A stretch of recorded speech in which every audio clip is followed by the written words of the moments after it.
Cool. So should I start? Yeah, whenever, and to add anything you had to add, about as we go along, or as a way of introduction, if you have something to add about your work and about you, feel free to do that. And we do have some slop time, so Kerri told me that going through the slides takes about 40 minutes or so. So we will have some time at the end to ask questions, and if we go a little bit over, that's fine. We reserve the time. Oh, cool. Also, I do have a biography slide, so we'll get into an adorable picture of me, Don, and Sammy back when she was little Sammy. So look forward to that. So I'm just gonna go ahead and start. So welcome to an overview of American comedy from radio to television. Over the next 45 minutes or so, I'm going to be giving a very macro overview of some of my favorite radio comedies, as well as where they started vaudeville. Then talk about the transition to television, who succeeded and who didn't quite make the cut. And then at the end, I'll show how I believe you can draw a line from the Jack Benny radio show to shows like Seinfeld, Frasier, and even Curb Your Enthusiasm. Again, this is all very much an overview, and we won't really be getting into any nitty gritty. If you want that, you'll just have to invite me back. Excuse me. So who am I? I'm Kerri Bernay. I was born in New Jersey, the youngest of 4 children. I believe most of y'all know my oldest sister, Dawn, who, well, introduced us, or me. After college near Boston, I worked in both Los Angeles and New York, doing a variety of jobs in the TV industry, with a brief stopover in Syracuse to go to school for communications. Most recently, I did quantitative research for NBC, looking at how folks watch TV content and how that's changed over the years. I discovered old time radio in high school back in the late 80s, early 90s, and it was an offshoot of my love of classic films. But when I was going through my Fred Astaire phase, because didn't we all have a Fred Astaire phase? I was introduced to the comedy duo of George Burns and Gracie Allen, who were co-stars in his Damsel in Distress. Now, I knew who George Burns was. To me, he was the 90-year-old comedian who had appeared in the Oh God films, and he wrote comedy books that I didn't quite understand. But for Hanukkah, when I was about 14 or so, I was gifted a 4-cassette box of old-time radio comedies, including Burns and Allen, Jack Benny, Fred Allen, and Amos and Andy. And then I just started branching out. However I could get old-time radio shows, I would get them from the libraries. There were online lending libraries. And now 30 years later, I can have Jack Benny's entire library on my iPhone, which, remembering how I started out, that's pretty darn cool. So first we're going to take a look at vaudeville. And as an aside, this picture is actually a photo of Madison, Wisconsin from the early or mid 20th century with all of their theatrical lights ablazing. And I borrowed this picture from the Wisconsin State Historical Society. I just thought it was really cool that Madison had such a vibrant vaudeville and theatrical scene. So vaudeville was made up of a series of separate, unrelated acts grouped together on a single bill. They tended to travel around the country, with the more popular acts performing at the bigger theaters in larger cities, also known as big time. But even smaller towns may have had a vaudeville theater or two, where lesser known acts might perform. This was known as small time. And yes, there was also medium time. Each act generally performed several times a day, with some acts saving their more risque performances for the evening. Over the years, 2 competing vaudeville circuits grew out of a loose compendium of theaters. One was called the Orpheum Circuit and the other called the Keith Albee Circuit. This made it easier for the acts to make their way around the country, as if you made it onto a circuit, there were guaranteed theaters you could play. Now, a standard show bill would begin with a sketch, followed by a single, which was an individual male or female performer. Next would be an alley-oop, or also known as an acrobatic act. Then another single, followed by another sketch, which may be blackface comedy.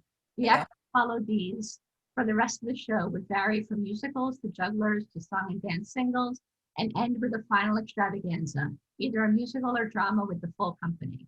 Now, early vaudeville stars included ragtime and jazz pianist U.B. Blake, Harry Houdini, child star Baby Rose Marie, who you may remember from the Dick Van Dyke Show, and future movie stars Buster Keaton and Mae West. This was also where the radio stars of the 1930s and 40s often got their start, including Jack Benny, Fred Allen, and Burns and Allen. So George Burns was from New York City and Gracie Allen was from San Francisco. They met in 1922 and were married in 1926. Burns was a middling comedian in a double act with a seal, yes, the animal the seal, among other lesser acts, while Gracie appeared on stage with her sister Bessie. They started working together in 1922 with Gracie as the straight man and George the jokester and writer. But not long after they started, George noticed that Gracie was getting the laughs with the setups, not even the jokes. He then began writing to that, and the chemistry together made them one of the funniest double acts in the country. However, they didn't join the big time officially until audiences got to see the film Lamb Chop in 1929, which offers a look at a typical comedy vaudeville routine. And I'm going to have a brief clip here.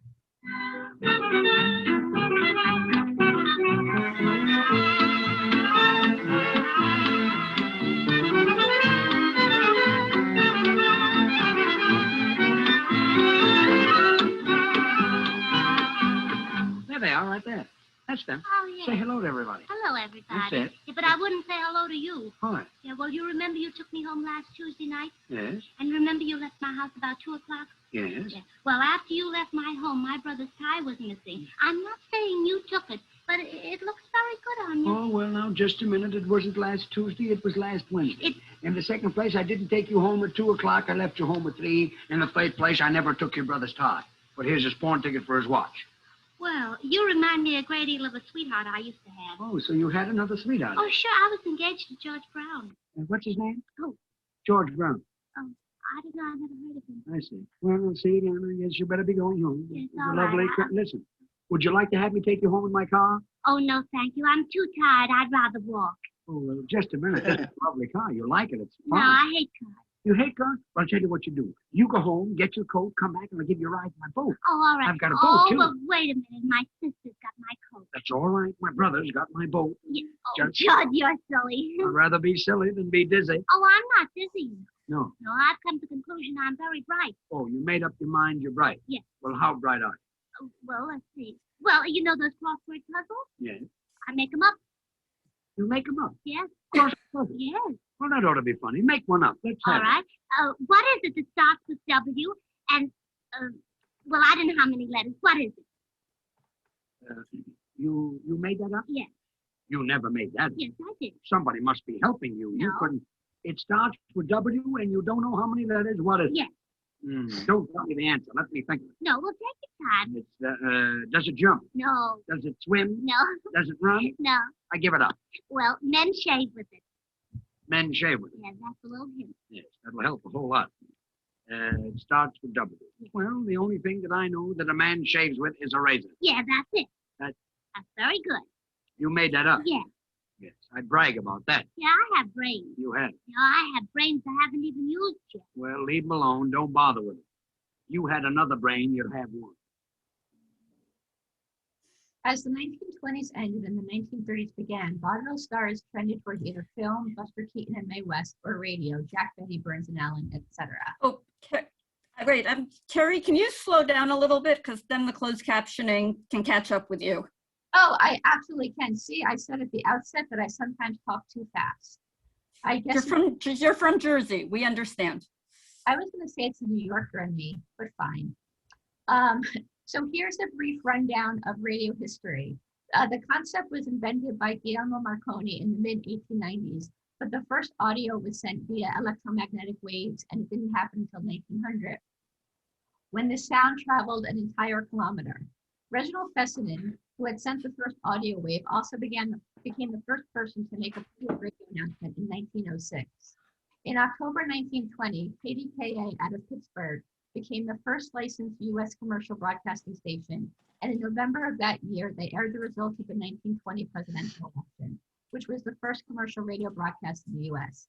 In 1926, NBC became the first commercial broadcast network, while CBS began broadcasting 2 years later.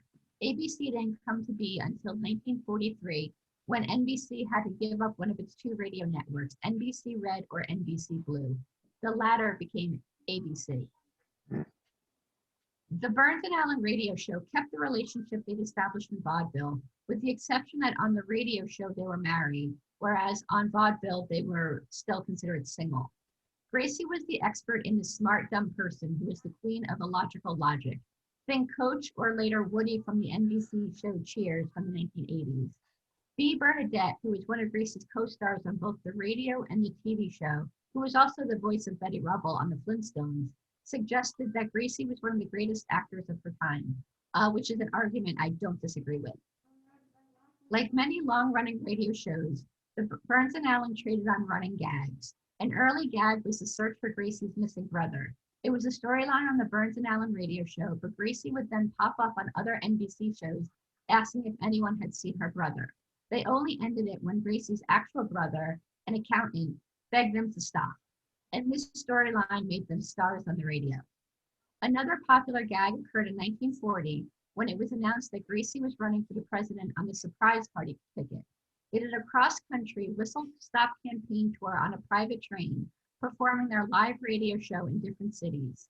In one of her campaign speeches, Gracie said, "I don't know much about the Lend-Lease bill, but if we owe it, we should pay it." Burns and Allen started on NBC in 1934, first under the name The Gracie Allen Show, before switching to Burns and Allen in 1936. They were poached by CBS in the Great Talent Raid of 1948, which also brought stars like Jack Benny and Edgar Bergen to CBS. There, Burns and Allen remained until the radio show ended in 1950 when they switched to television. So here's a clip from the March 27, 1940 episode. Let's see if it plays. Oh, I'll take it. Hello, this is Fine Sunny, also known as Gracie Allen, presidential candidate on surprise party ticket holding our convention in Omaha, May 15, 16, 17, 18. Who's calling, please? Oh, just a minute, I'll see if she's in. Gracie, it's for you. You're Gracie. Oh, I am. See what you started, Frank? Hello? Who? Oh, hello, Andy. I didn't recognize my voice. What? What? Talk louder.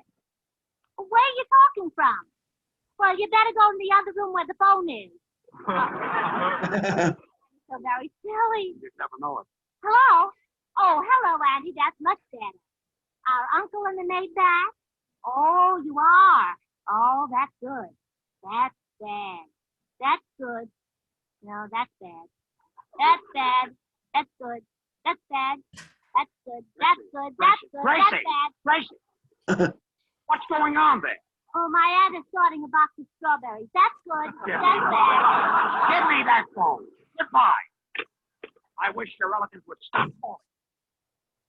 When the Burns and Allen show hit its stride in the late 1930s, their formula had morphed from vaudeville-type sketches to more of a sitcom-type program.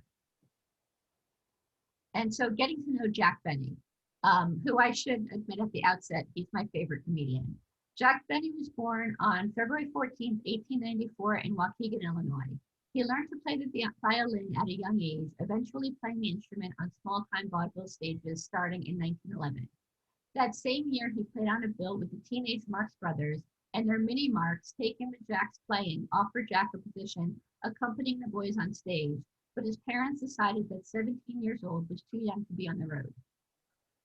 He continued on the small-time circuit until World War I broke out and joined the Navy. During the war, he would play violin to entertain his fellow troops, and after being booed during one performance, he responded with jokes and soon became as well known for his comedy stylings as his violin. After the war, he developed a one-man act, Ben K. Benny Fiddle Phonology, but after being sued by the Morris... Jack Benny, Brian. But after being the more established Ben Burney, also a pattern violin performer, he switched to his Navy nickname of Jack, and a star was born. Well, not quite. He spent nearly a decade working his way up to the vaudeville big time. In 1932, after a four-week nightclub run, he was invited onto Ed Sullivan's radio program, uttering his first radio words, "This is Jack Benny talking. There will be a slight pause while you say, 'Who cares?'" That same year, he was given his own radio show sponsored by Canada Dry. Jack was known for his comedic timing and the ability to cause laughter with a pregnant pause or a single expression, such as his signature exasperated, "Well." On stage, he was known for his stimpy persona who never aged beyond 39. Jack Benny, the performer, on the other hand, was known as an incredibly generous performer, letting his cast get the laughs, often at his own expense. When asked why he often gave the best lines to his supporting players, he noted that whatever happens, it's his name that's on the program, and they'll be talking about the funny thing they heard on the Jack Benny show last night.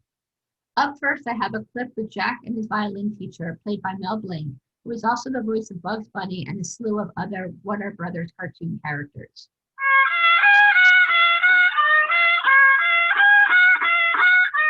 Lay it softer with emotion, dip your bow in Jergens lotion. Nero played while Rome was burning, right now for a match I'm yearning. Now, Mr. Benet, you are sounding worse than ever. But, Professor, I've been practicing 2 hours every day. How can you stand it? What? Now, look, that is enough of the exercises. Let us go back to the lesson. This time, get the tempo right. We will use the metronome. Okay. Tick-tock, tick-tock.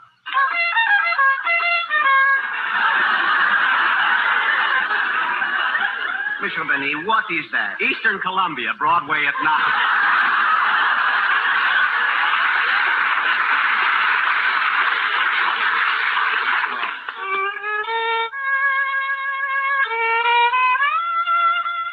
And what is that? Polly's Burlesque, Main Street at 6. Oh, oui, the third girl from the end with the red hair. Oh, la la. Professor! Professor LeBlanc! Excuse me, I hope you will not say anything to my wife. Your wife? Why? She is the third girl from the other end. Oh, she's the one with the... Oh, your wife! Well, anyway, Professor, let's get on with the lesson. I want to go out and play football. Oui, commence.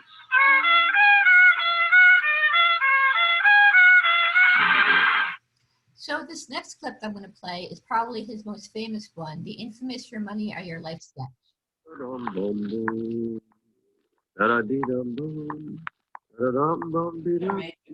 Hey, Bud. Huh? Got a match? Match? Yes, I have one right here. Don't make a move. This is a stick-up. What? You heard me. Mister, put down that gun. Shut up. Now, come on. Your money or your life?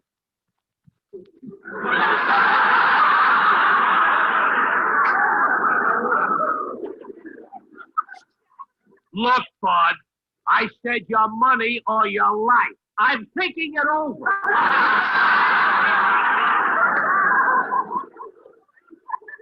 Now, mister, shut up and give me a wallet. Jack's shows were generally portrayed as a show within a show, where the actor Jack Benny was trying to put on a radio show with his co-stars, including his wife Mary Livingston, announcer Don Wilson, band leader Phil Harris, who you also may know from his performance as Billy the Bear in the animated Jungle Book, his tenors, first Larry Stevens and then Dennis Day, and finally Rochester, his black ballet, played by Eddie Anderson. Now, Jack's relationship with Rochester was notable for its time, as while he was ostensibly Benny's servant, and in the early years, the show did trade in black stereotypes.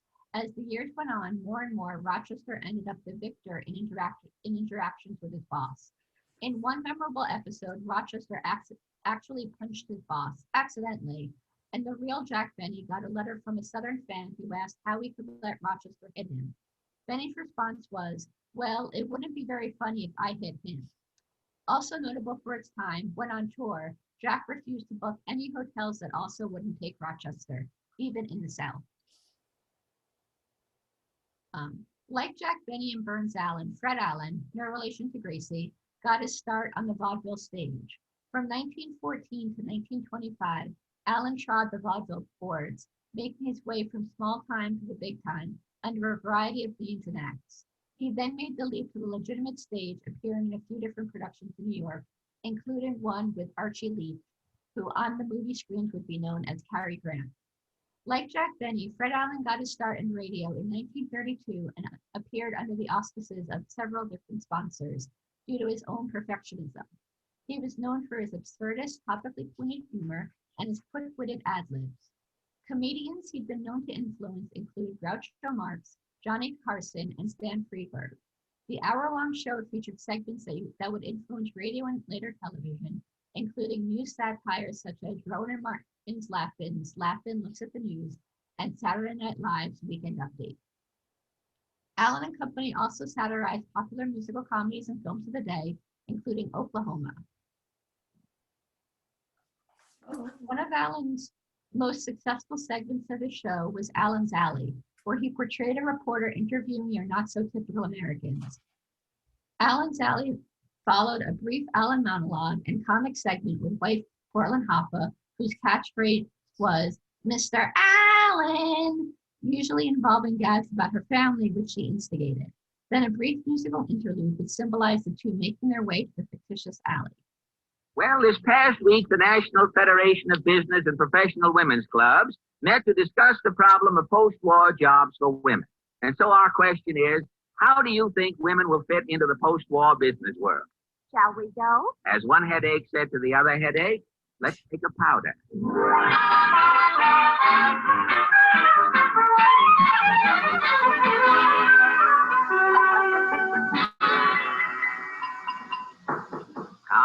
It's so quiet and restful here in Allen's Alley, Portland, but I can put a stop to that just by knocking on the senator's door.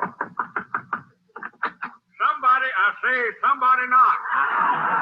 Yes, Claghorn's the name, Senator Claghorn. I know that. I'm from the South, way down south. Every week. Where I come from, when we say cotton, we don't mean no movie actor. Now, wait a minute. So don't butt in, son. Well, Stop blabbing. I'm not trying to...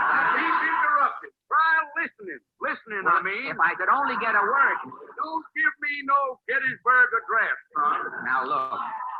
Senator, slow down a minute, if you will, please. You've only 2 more years in office.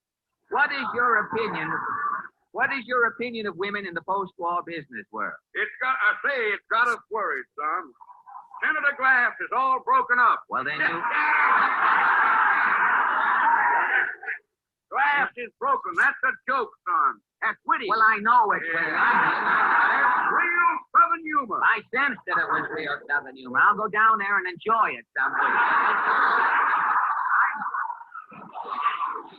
You ain't very quick, are you? Oh, now look. Senator, what do you, as man to man, or as man to what I am, what do you think about women going into business? I say let them go into business. Fine. Women can be politicians. Women can be bartenders. Good. Bartenders, that is. Yeah. A woman can even be president. Good. But there's one thing a woman can never be, son. A woman can never be? The father of our country. Go along. So something of interest is that Senator Cleghorn, which we just heard, was the impetus for the Looney Tunes Foghorn Leghorn character. I always find that amusing. So good friends in real life, Fred Allen and Jack Benny inadvertently hatched a running gag in 1937 when a child prodigy violinist, Stuart Kanan, gave a pretty good performance on The Allen Show, inspiring Fred to wisecrack about a certain alleged violinist who should hide in shame over his poor playing, knowing that Benny would be listening at home. Indeed he was, and on his next show, Jack Benny responded with quips of his own. Lasting 9 years, the Allen-Benny feud was the longest-playing, best-remembered running gag in classic radio history. General consensus was that the gag ended when Benny appeared in a Queen for a Day sketch on Fred Allen's show and ended up pantsless. Myself to believe it. Immediately after this program, Your Majesty will be guest of honor at a banquet at Hamburger Heaven. Tomorrow morning, through the courtesy of the Sanitation Department, you will be guest conductor on the 11.5 garbage run through the Bronx. At night, in your ermine robe, you will be whisked by bicycle to Orange, New Jersey, where you will be the judge in a chicken cleaning contest. For a day. And that's not all. Yes, we are going to start right now to make you look like a king. Sam of Sam's Super Shoe Shine Stand is here to brush your shoes. All right, Sam. Sam, watch out for the button. Next, the president of the Busy Bee Hat Cleaners is here to block your hat. Take the king's hat, Mr. Bumble, and change the newspaper in the hat bag. Your suit is a little baggy, King. Boys, take His Majesty's coat off. Wait. On our stage, we have a Hoffman pressing machine. Now, wait a minute. An expert operating the Hoffman pressing machine will press your trousers. Now, wait!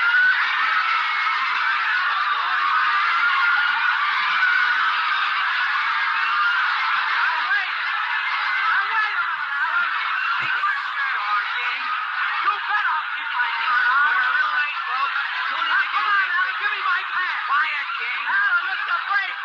Where are my pants? Hey, for 15 years I've been waiting to catch you like Alan, this. you haven't seen the end of me. It won't be long now. I want my pants.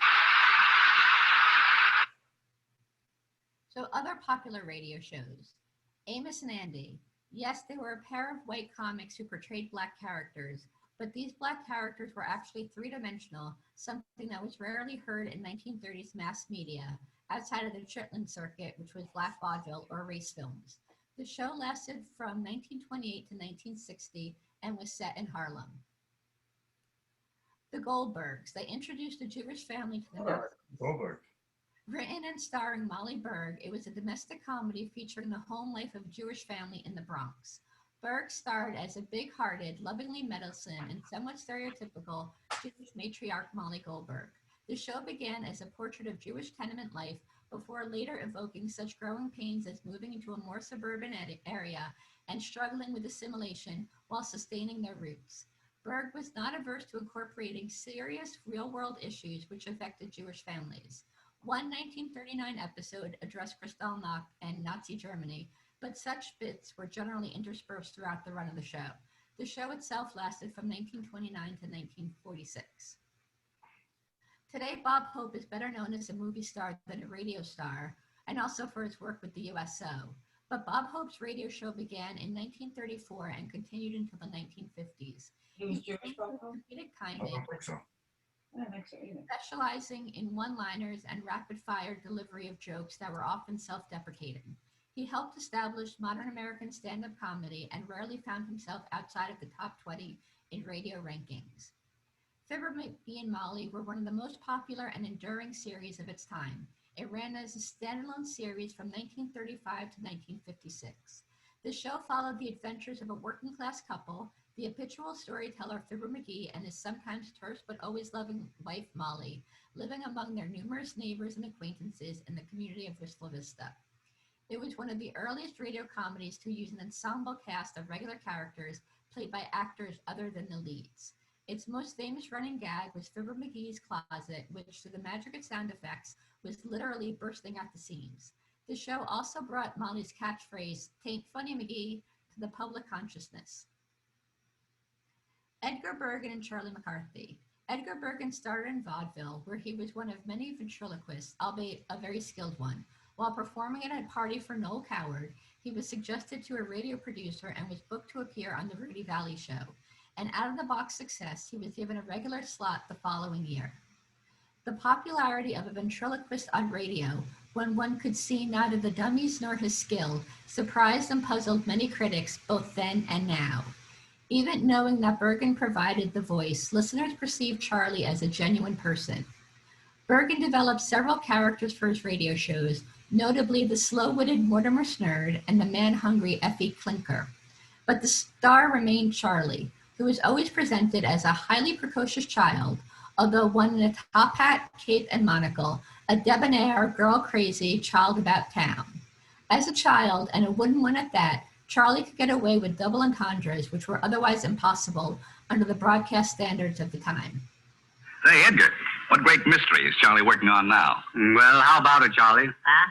Are you still the great detective, or are you making plans now for another birthday party? Well, I'm still a detective. I see. Yes, I'm trying to figure out where I got some of those birthday presents from. I see. Yes, at least I found out it was Fields that sent me that bottle of furniture polish. I see. Yeah. It was 2% alcohol. It was cut when I got it. Yes. I didn't even need a chaser. I see. Was I sore? Well, now, John, remember, that's just a little prank. Yes, of course. Yes. You must accept that in the spirit of fun. Yes, of course. Yes. And if anyone should offend you, Yes. remember that there's a pleasure in forgiving. Did you? I say there's pleasure in forgiving. Oh, that's nice. That is nice. I'm awfully glad you said that, Mr. Bergen. Are you? Yes, because I'm in trouble. Oh, I see. I'm in trouble. Would you forgive me for a mistake, Mr. Bergen? Why? Yes, yes. But, yes, of course. But you haven't done anything, have you? Oh, no. No, but just suppose I should, see? Let's say I should suppose I should borrow your car, see? Let's say, And, let's just say I should scratch the fender, see? Let's say. Yes, I see. But you didn't, did you? Oh, no. I'm just, let's saying, I see. Well, of course, that's all right. Yes, I thought that was it. Because, you see, my car is still in the garage. Yes, it was. But I mean, let's say it is. But I mean, it is. It is, yes. Well, it better be. Yes. Now, don't tell me, Charlie, that anything has happened to my car. No. You're making it difficult. Mr. Bergen, it's only right that I should tell you. Yes. Now, do you want my story or the truth? Yeah, all right. Charlie, I know you're only kidding. Yes, because my garage is locked. Yeah. Oh, yes. Well, you see, I was walking past the garage, and I knocked on the door. I mean, I snitched the keys. I pushed the door. The door was open, and I walked in. You did? Yes. The door was open? Yes, it was. It was? Yes, it was. After I pushed it in, So I said, maybe someone has been monkeying around with a car. Just like that. Yes. And then I looked around, but it was all right. Yes. Up to then. So remember in that last clip, that was one person talking, Edgar Bergen, the voice of both Charlie and himself. Also of note, on October 30th, 1939, Bergen and McCarthy aired opposite Orson Welles' War of the Worlds. Now, some say the popularity of the comedy show kept the majority of the country on NBC and not listening to the sci-fi program, while others believe that the comedy helped exacerbate the furor. As 12 minutes into the show, the musical interlude occurred on the Bergen and McCarthy show, causing many people to switch to War of the Worlds, not hearing the introduction, explaining it was a radio play, and believing it to be a real alien attack. But alas, all good things must come to an end. Enter television. While television is ubiquitous today, it took some time for TV to make its way across the country.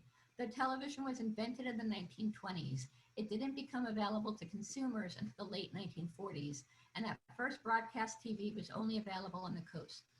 One reason it took so long for TV to reach the masses was due to World War II. The engineers and inventors who would have made TV affordable were fighting in the war, which was also taking all available materials. When the war ended, a number of these veteran radio operators worked to bring TV to the public.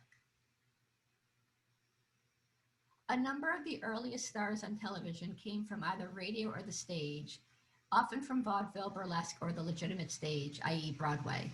One reason was that early TV was done live, and so these performers were used to getting it right the first time. Milton Berle's Texaco Star Theater was the first out-of-the-box bona fide TV hit and made Berle TV's first superstar. Berle came to fame via vaudeville and later the legitimate stage, but he never found a home for himself with radio. Berle considered himself a visual comedian, and the series of short-lived radio shows he starred in proved that out. But on June 16, 1948, Variety said this about his opening show the previous night. Vaudeo, the adaptation of old-time vaudeville into the new video medium, came of age last Tuesday night in a performance that will be remembered as a milestone in television. Another review in that same issue noted that Berle is one of the better vaudeo and nightery buffoons. His better qualities, still to be captured in a radio script, are given complete play through this sight medium. Other comedians that took to this new medium in sketch shows similar to Berle's were Ed Wynn, seen here with Buster Keaton, Sid Caesar and Imogene Coca, and Jackie Gleason, whose honeymooners evolved from the Jackie Gleason sketch show. Now, Jack Benny had a relatively easy transition to television, and in fact, both his radio show and television show did them both at the same time for a few years. His radio show lasted until the 1955 season. He kept the same general format, opening with a brief monologue and then a sketch with his cast, a live commercial, a song, and then another brief monologue to wrap things up. He started in this new medium slowly, first doing a show every 4 weeks and then every 2, and then finally by the 1956 season, he was once again doing a show a week. Benny knew that he could get viewers to tune in for the first few episodes for novelty, but if he wanted to keep them, then he had to bring the goods. One way he did this was with guest stars. They came from Broadway, Carol Burnett, radio, George Burns, and film, Marilyn Monroe and Humphrey Bogart. These stars appeared with Benny because they knew that they would always come out on top. All right, get him up. Get over there, you two. I swore to get you, Benny. Why? Because you never leave me alone, because you've been hounding me, just because I pulled a couple of lousy murders. What are you going to do? I'm going to put a red eye between them two blue ones. Where'd you get the gun? You didn't frisk me so good when I came in, did you? No, when I put my hand in your pocket, I found a dollar bill. I got so excited I didn't look at it. Look, babyface. Look, I'm not mad at you or anything. Look, I don't want to die. Look, I'm too young to die. Honest I am. I'm a nice guy. I'll leave you alone. Everybody loves me. Everybody. You love me, don't you, fellas? All right, copper, start praying. I'm going to let you have it. Oh, yeah? I know your type, babyface. You're all alike. You're pretty brave with that gun in your hand, ain't you? Throw that gun away, I'll show you a coward. Okay.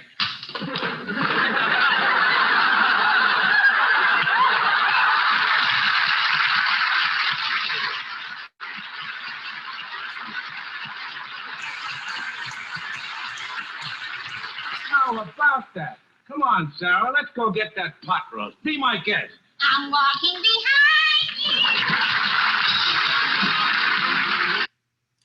Another reason Benny succeeded was because his brand of comedy translated easily to visual humor. He was a cheap man. He was a vain man. Both were easy to demonstrate on the television. Still, some things could not translate. A trip to Jack Benny's vault, good for 30 seconds of sound effects on the radio, couldn't easily be done to the same effect in a live television format.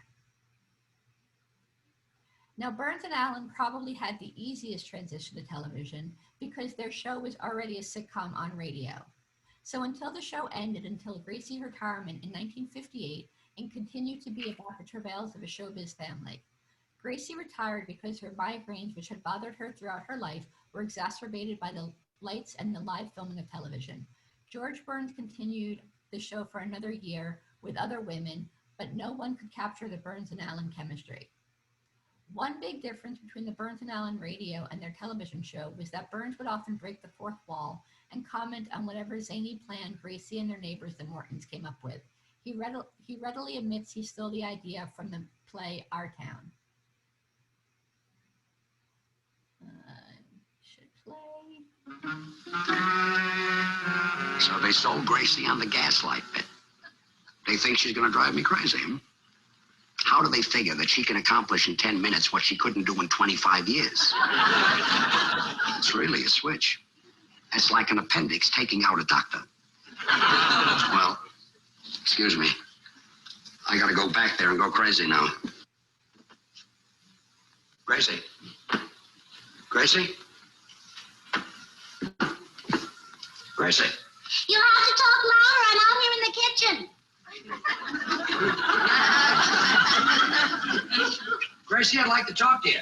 Well, why don't you come in here? Okay, I will. Hello, Gracie. Hello, dear. How do you feel? Fine. Having a little trouble with the script. On the second scene of this script. George. Yeah. How long are you going to sit there and let it ring? Phone. Answer it. I thought it was the doorbell. George, who'd call us up on the doorbell?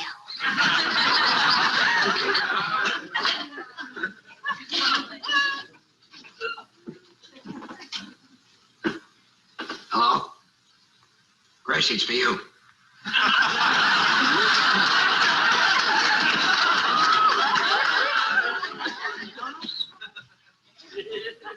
Hello?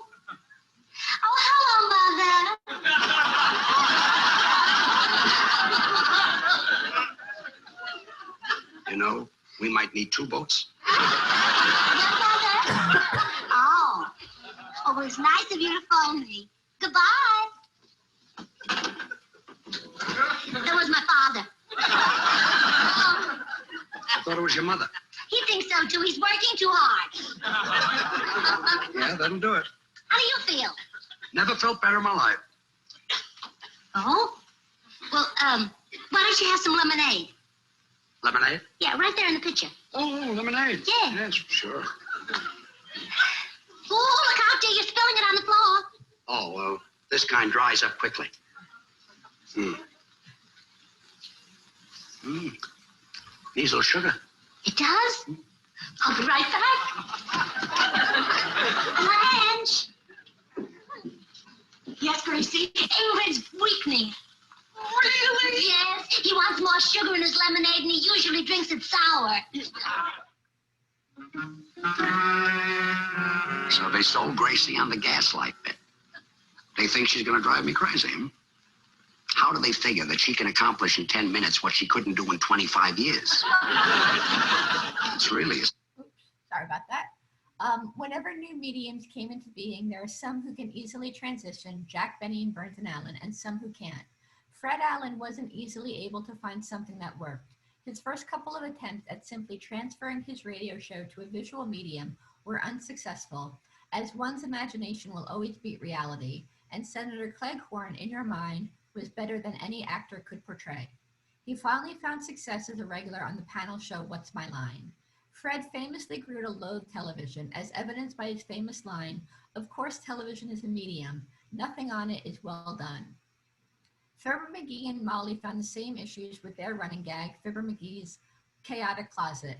Nothing that could be done on television would match the listener's imagination. Now, Amos and Andy was a special case, as the white performers of the radio days simply could not portray their characters on television, even in the 1950s.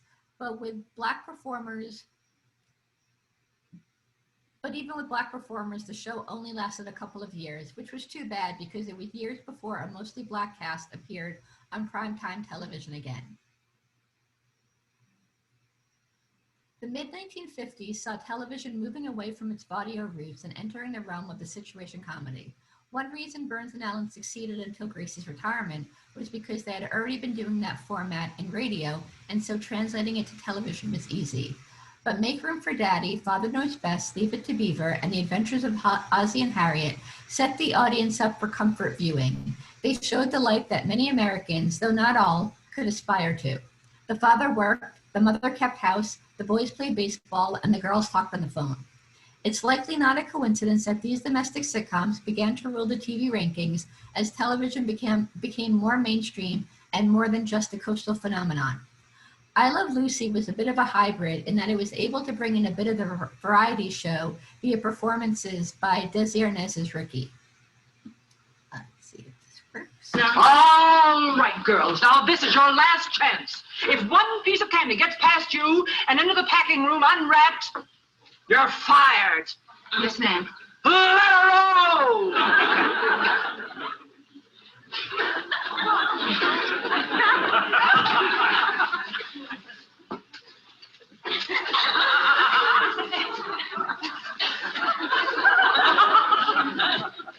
Oh, this is easier. Yeah, we can handle it, okay?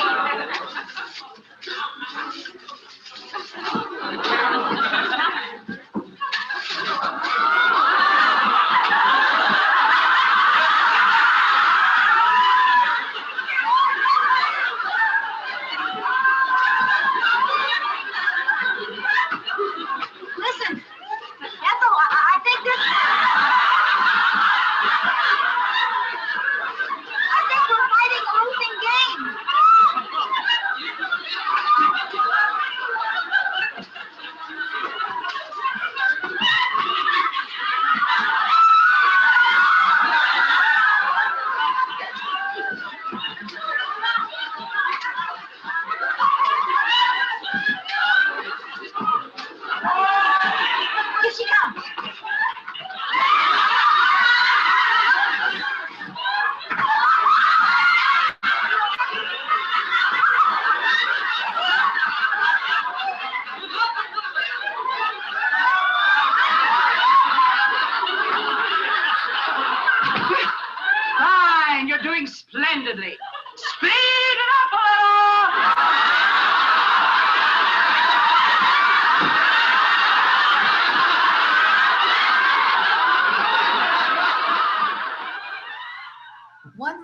I Love Lucy is still beloved today was because Desi Arnaz had the great idea to retain ownership of the masters and film them so they could be reused later.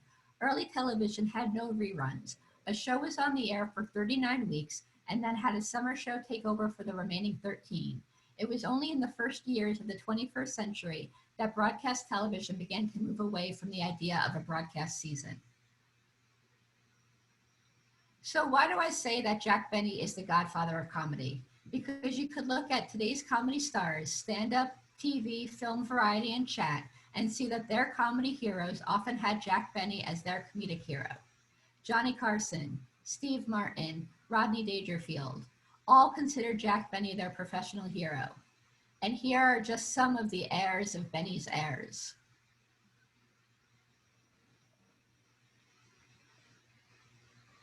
And so next we have a short clip from NBC's Frasier, where we see a bit of Benny's mannerisms, including the ability of the star to make himself the butt of the joke. How was this? Hey, Doris. Yeah, Marty Crane. Yeah, that was my son. Yeah, I just thought that he needed a bite of a reality sandwich. Yeah, give my best to the guys. Thanks. Yeah, bye. What was that? Frasier, the boys downtown have got their hands full of murders and robberies. They don't have time for this artsy-fartsy stuff. Yes, Dad, but what am I supposed to do? I've been cheated.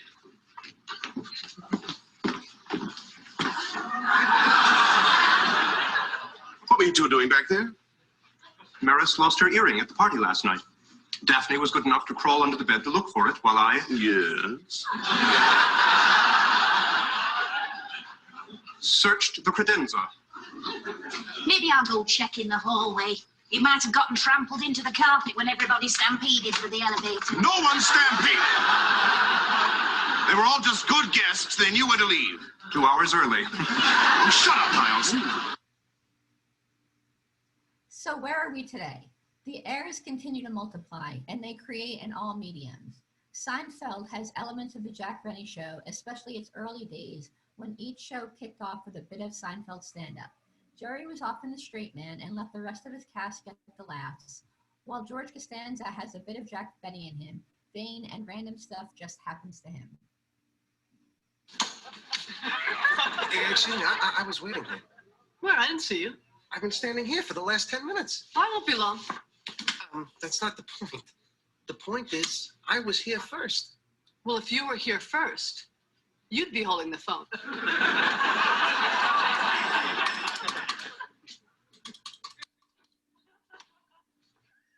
You know, we're living in a society. We're supposed to act in a civilized way.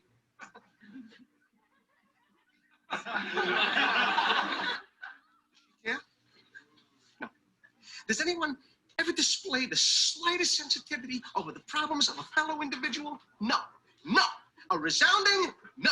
Hey, sorry I took so long. Oh, that's okay, really. Don't worry.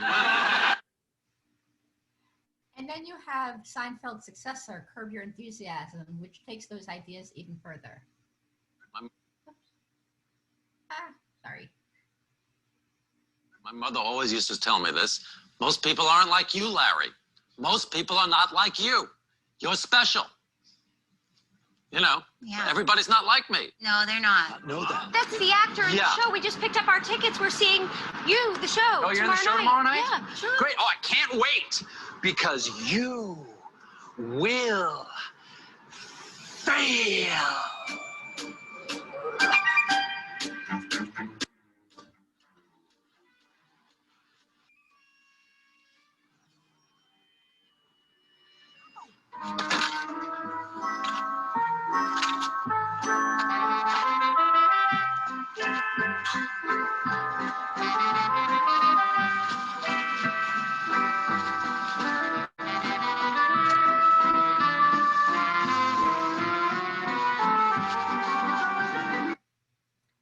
And so that's my spiel. Any questions?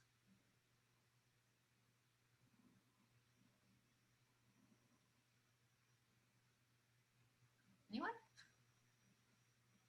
I'll open up the screen.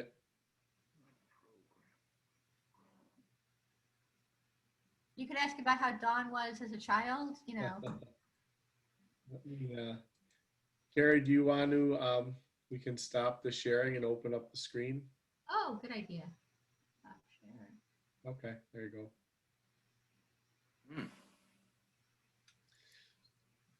I was wondering, you know, with the Gracie for president, and she was so popular, and then I read somewhere that she never gave an interview. Is that true for about Gracie Allen?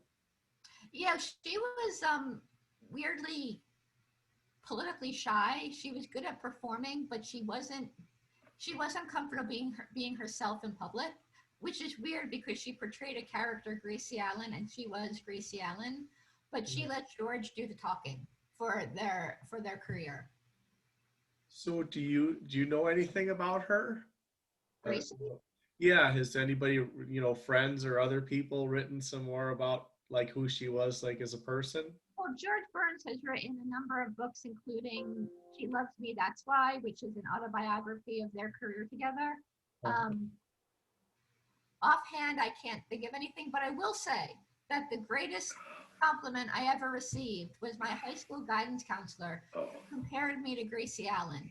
Now, I'm not quite sure if he compared me favorably, but I take it as the greatest compliment I've ever had. And I, to this day, 35 years later, I still believe that.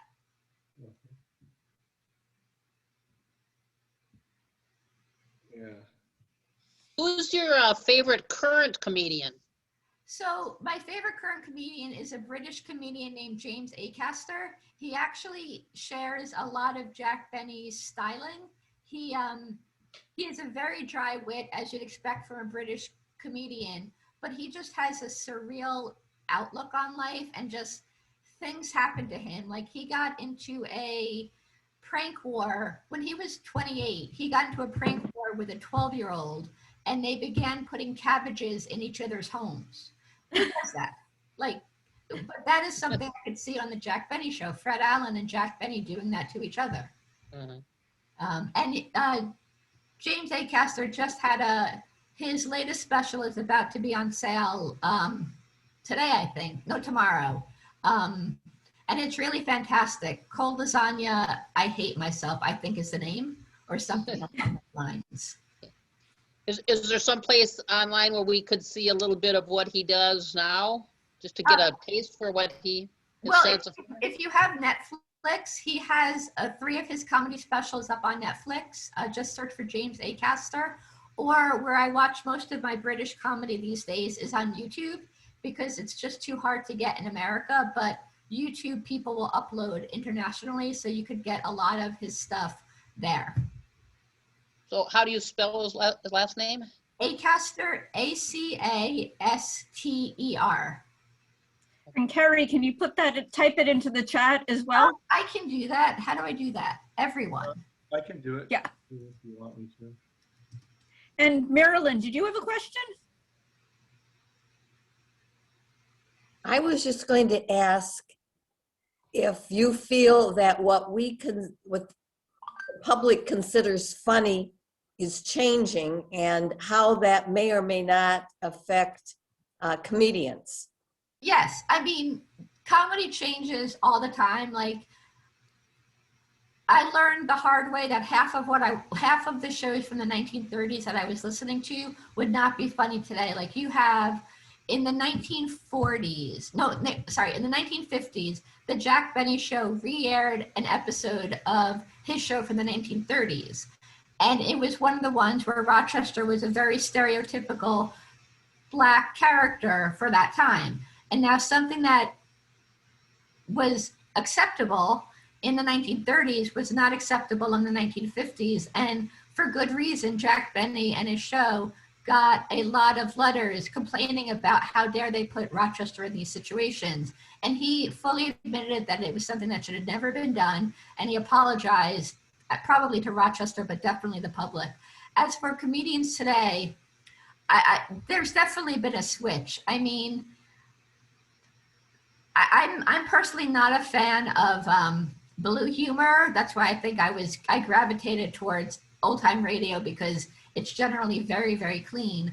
The blue humor, which was out there in the 1940s and 50s already. I mean, Don Rickles was not by any stretch a clean comedian.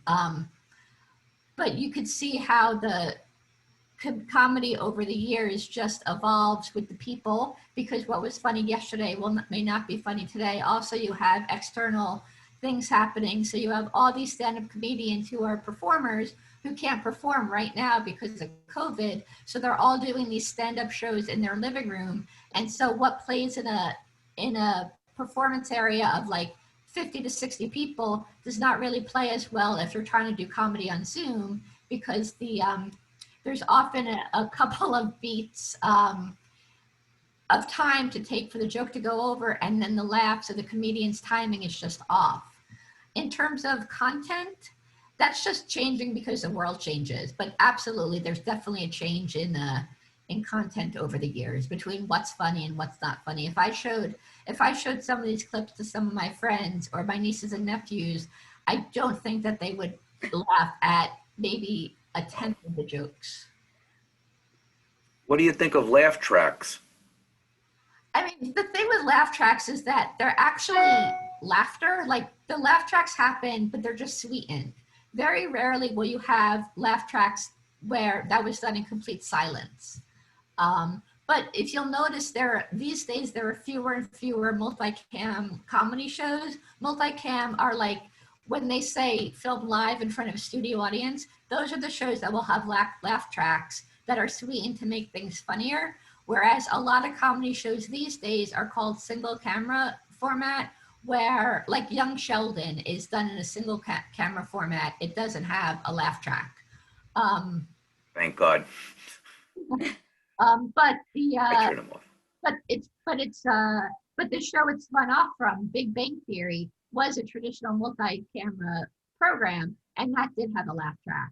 Or on NBC, Will and Grace had a laugh track, but Brooklyn Nine-Nine did not, or does not. And personally, I find myself, I find shows done in a single camera format without laugh tracks just funnier, because really, I shouldn't have an audience tell me what's funny. If it's funny, it will like make me laugh regardless of whether or not an audience tells me to laugh. I think Chris had a question. Chris! Oh, but Chris, you're muted. Can you hear me now? Yes. Hey, hey, Kerri, how are you? I was wondering just how something like the fabulous Mrs. Maisel would fit into kind of this spectrum too, because it kind of looked at a similar thing in comedians, but a different track of being like, you know, a woman in comedy, being out of, you know, sorts for her time, you know, not really married yet, not kind of going through, and the actual format of the show kind of also kind of seems to draw a lot off of those old ones. At least the funny parts fit, not necessarily the serious parts. Well, Mrs. Maisel is a single camera comedy format. Mrs. Maisel is probably based on Joan Rivers, who was a female comedian who came up in the nightclub circuit in the 1960s. This show shows nightclub comedians, so the precursor to today's stand-up. Personally, of that ilk, my favorite would be Bob Newhart, again, because his comedy is clean, extremely dry, like, I mean, just so dry, which is why I like British comedy as well.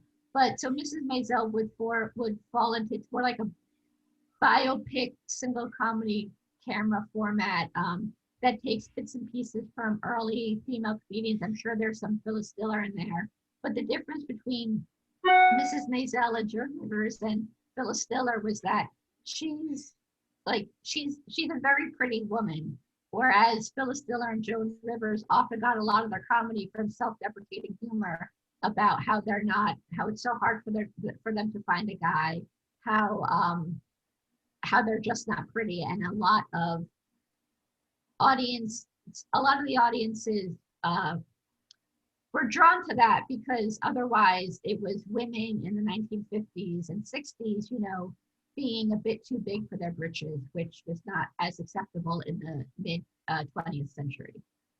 In my opinion, I'm not an expert on the stand-up world. I just like it.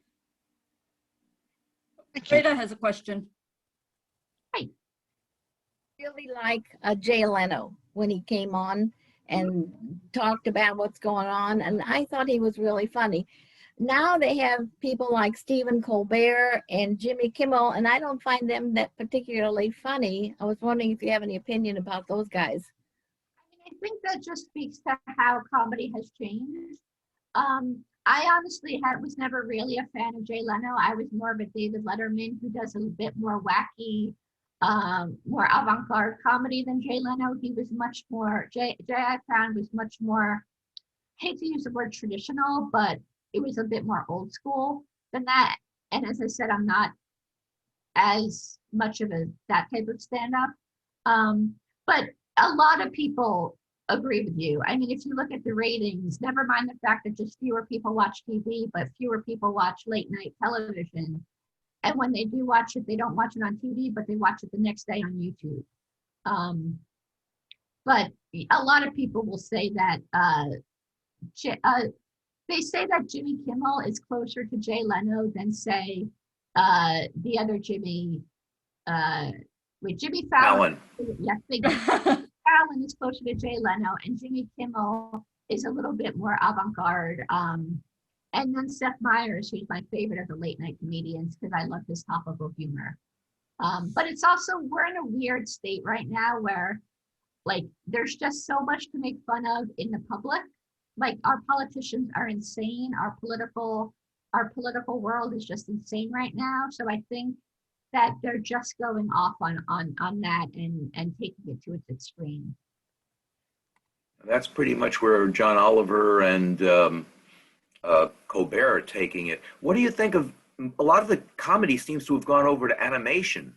Yes. I mean, years and years of The Simpsons, and if you like Jason Alexander, he voices a character called Duckman.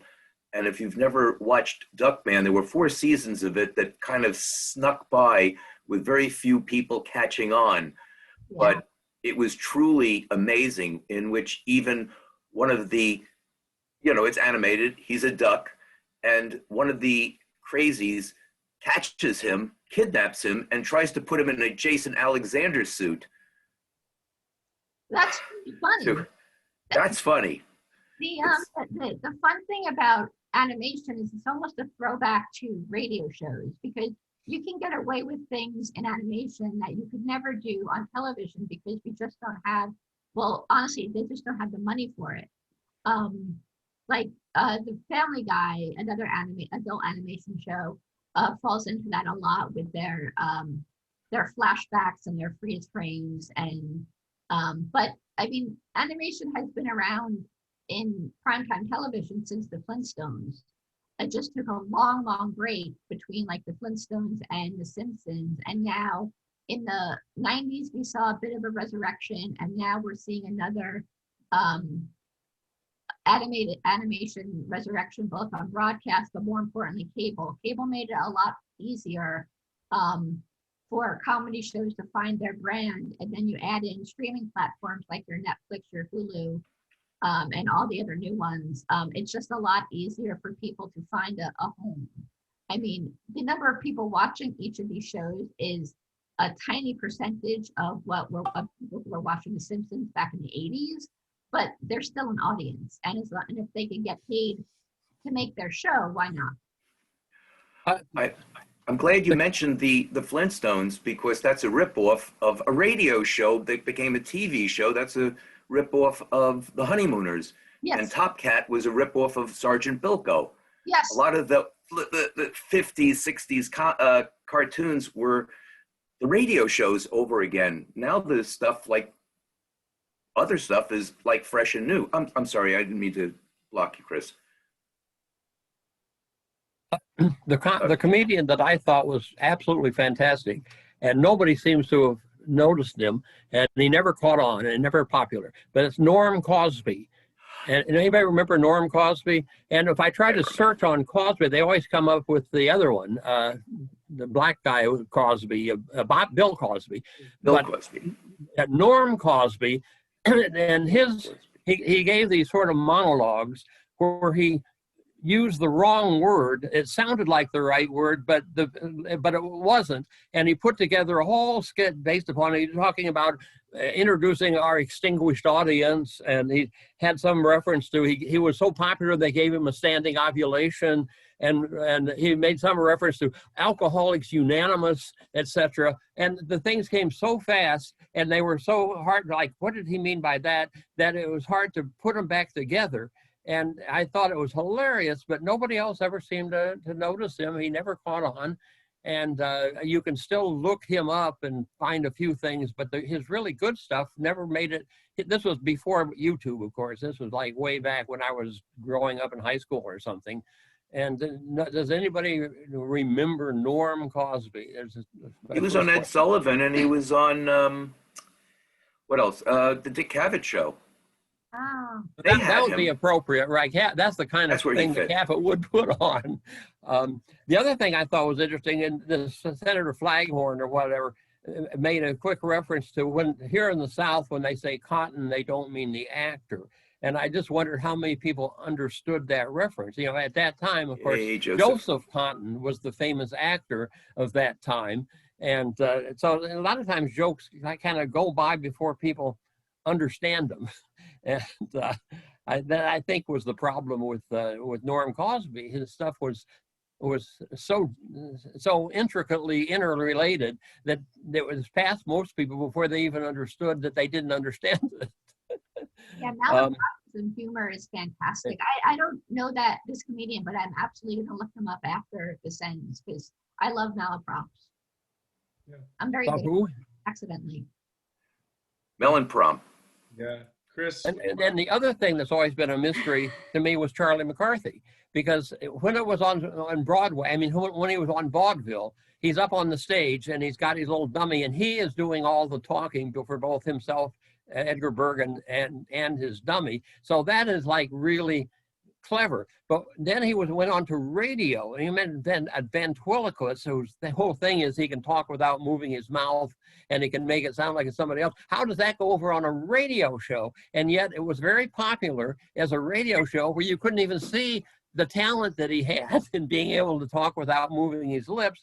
But then when television came, which I think, oh boy, he'll really be big on television, because now it's like vaudeville. Now you build it didn't catch on with the television, the media where you could actually see his talent, but it was popular in the radio where you couldn't see what he was doing, you couldn't see what made it funny.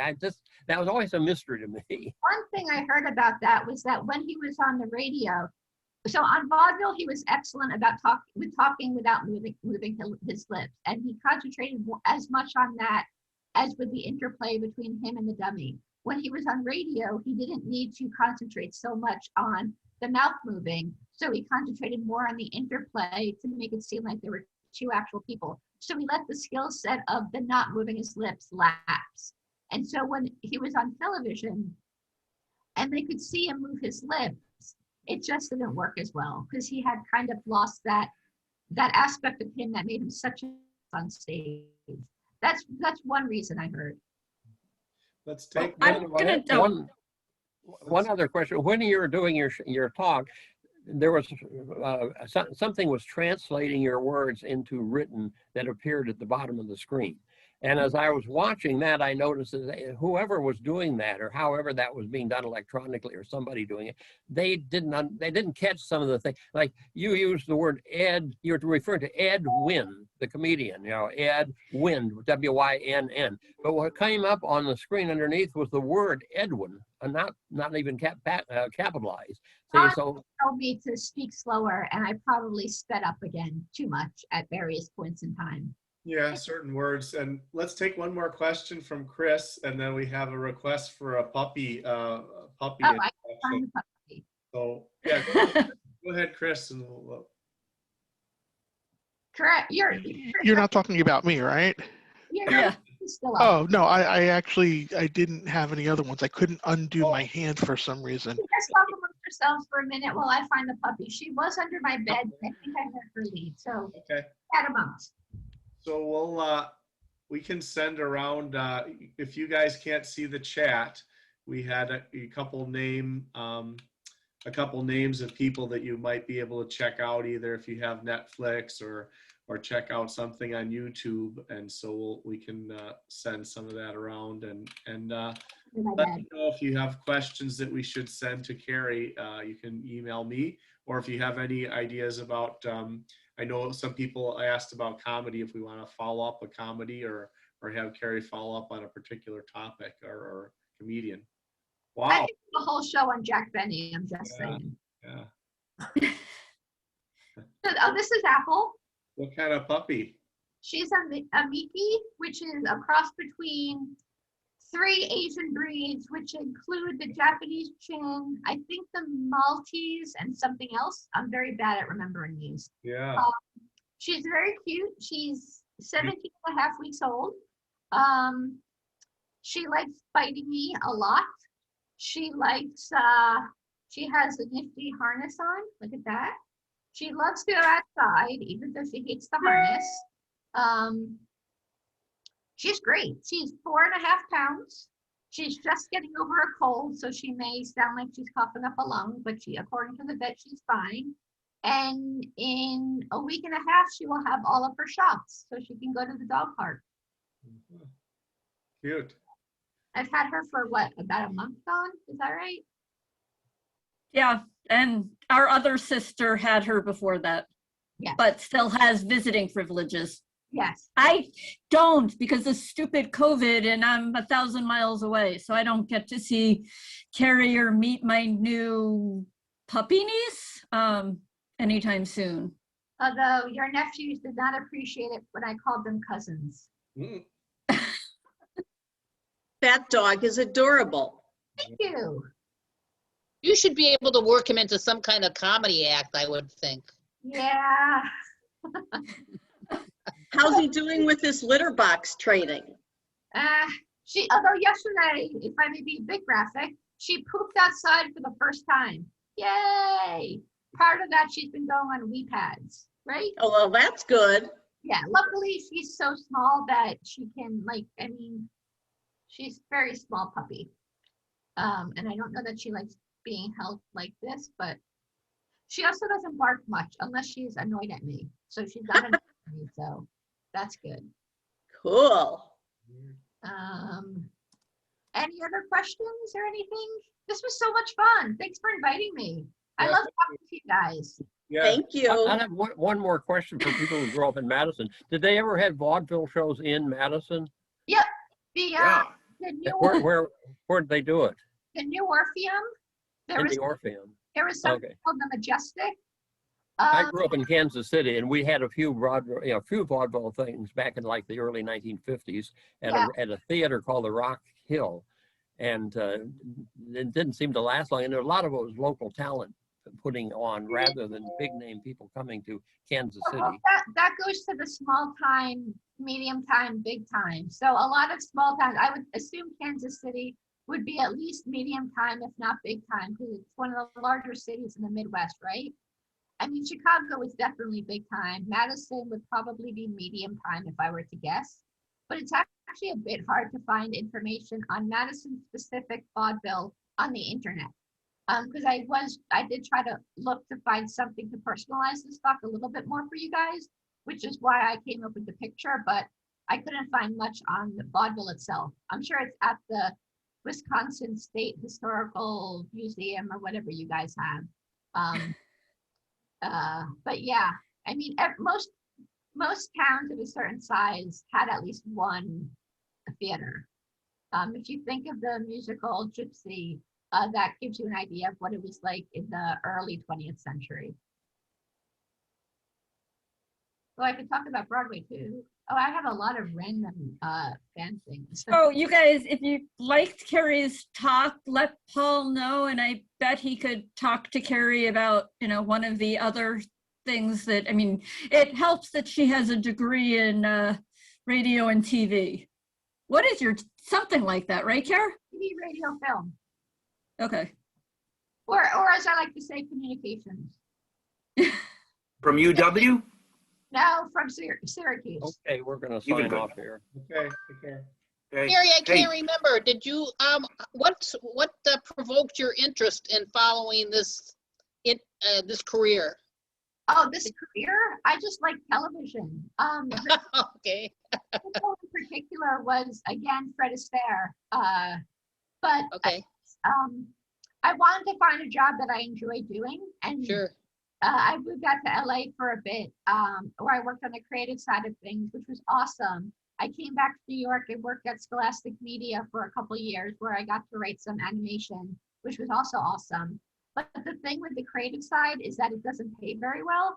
And if you want to live in New York City, you need to have at least a reasonable income. Otherwise, you have to choose between healthcare, rent, and food. Yeah. So I chose all of the above and ended up in So where were you born in? New Jersey, Marlboro. Okay, so how did you get to California? And then what made you come back to New York? I mean, that's like It was quite a trip. It was a lot of harassing so here's the deal. In college, I was going to be a journalist, and all of my internships throughout college were at newspapers. And then March of my senior year, so March of